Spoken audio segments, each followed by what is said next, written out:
Hello student, welcome back my Hindi class. आज हम एक बहुत महान व्यक्ति के बारे में, उनके जीवन के बारे में पढ़ेंगे। तो देखिए वो महान व्यक्ति कौन है। वे हैं जगदीश चंद्र बसु, जो एक बहुत महान वैज्ञानिक है।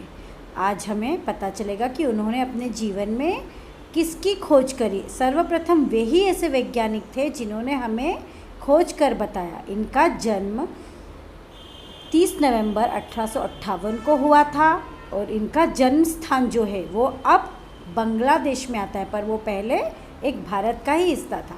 तो इनका जन्म स्थान विक्रमपुर कस्बे के निकट राड़ीखाल गांव में हुआ था और अब यह स्थान बांग्लादेश में है, जो देश विभाजन से पहले भारत का ही अंग था। तो हम कह सकते हैं कि जगदीश चंद्र बसु का जन्म भारत में ही हुआ था।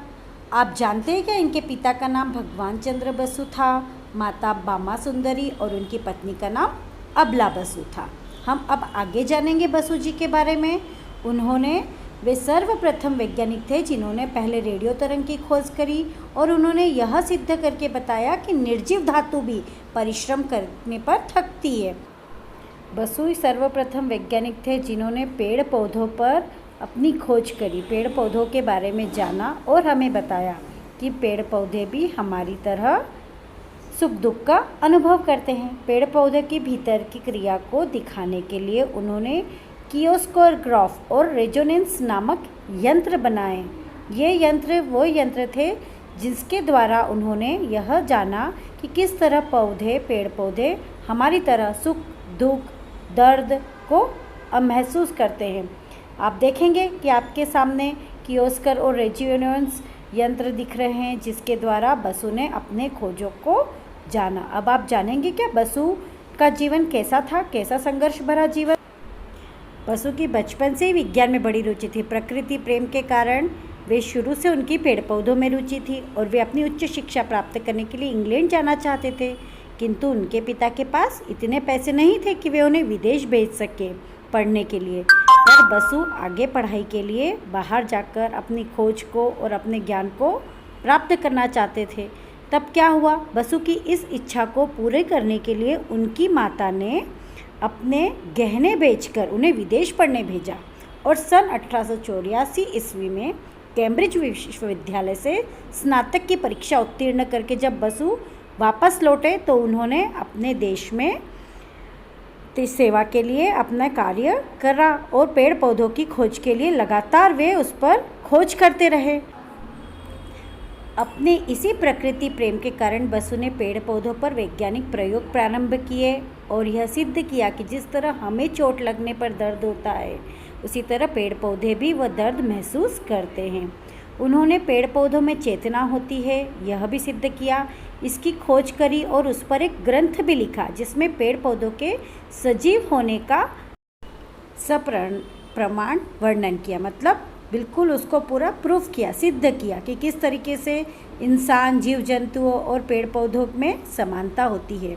अगर हम बोल नहीं सकते तो पेड़ भी अपने अनुभवों को व्यक्त करते हैं। तो उन्होंने अपने ग्रंथों में सिद्ध किया कि पौधों में भी चेतना होती है, जान होती है, वे सुख दुख का अनुभव करते हैं। जिस तरह से हमें चोट लगने पर दर्द होता है, उसी तरह पेड़ों की टहनियाँ काटने से उनमें को भी दर्द होता है। वे भी अपना सुख और दुख दोनों महसूस करते हैं और उसको प्रस्तुत भी करते हैं। पेरिस में उनका एक महत्वपूर्ण भाषण भी हुआ जिसमें उन्होंने जंतुओं तथा पेड़ पौधों की समानता के विषय में बताया कि किस तरीके से जंतु और पेड़ पौधों में समानता होती है। यही सब उन्होंने अपने प्रयोगों में सिद्ध किया। ऐसे महान वैज्ञानिक बसु जी ने अपने 57 वर्ष प्रेसिडेंट कॉलेज, कलकत्ता के प्रेसिडेंट कॉलेज में उन्होंने सेवाएं दी और 57 वर्ष की अवस्था में वहां से अवकाश लेकर समाज सेवा में जुट गए। उन्होंने अपनी आजीवन की पूंजी से बसु विज्ञान मंदिर की स्थापना करी ताकि किसी को भी उच्च शिक्षा प्राप्त करने के लिए बाहर न जाना पड़े या पैसों की कमी के कारण वे अपनी उच्च शिक्षा पूरी न कर सके। ऐसे ही महान जगदीश चंद्र बसु जी ने, वे एक ऐसे महान वैज्ञानिक थे जिन्होंने अपना पूरा जीवन जीव जंतुओं और समाज की सेवा के लिए लगा दिया। वे आजीवन तन मन धन से विज्ञान की सेवा में लगे रहे और अपने रिटायरमेंट के बाद जो भी पैसा उन्हें मिला उन्होंने विज्ञान बसु मंदिर को दान कर दिए। ऐसे महान वैज्ञानिक 23 नवंबर 1937 को 79 वर्ष की आयु में उनकी मृत्यु हो गई। वे ऐसे महान वैज्ञानिक थे जो मर के भी आज हमारे बीच में जीवित थे, क्योंकि वे ही सर्वप्रथम वैज्ञानिक थे जिन्होंने हमें बताया कि पेड़ पौधों में चेतना होती है। तो बसु के जीवन से हमें क्या प्रेरणा लेनी है कि हमें अपनी लक्ष्य प्राप्ति के लिए लगातार संघर्ष करते हुए अपने लक्ष्य को प्राप्त करना चाहिए। इसी के साथ हमारा लेसन ख़त्म होता है। इसी के साथ इसका वर्क भेजूंगी। तब तक के लिए बाय बाय।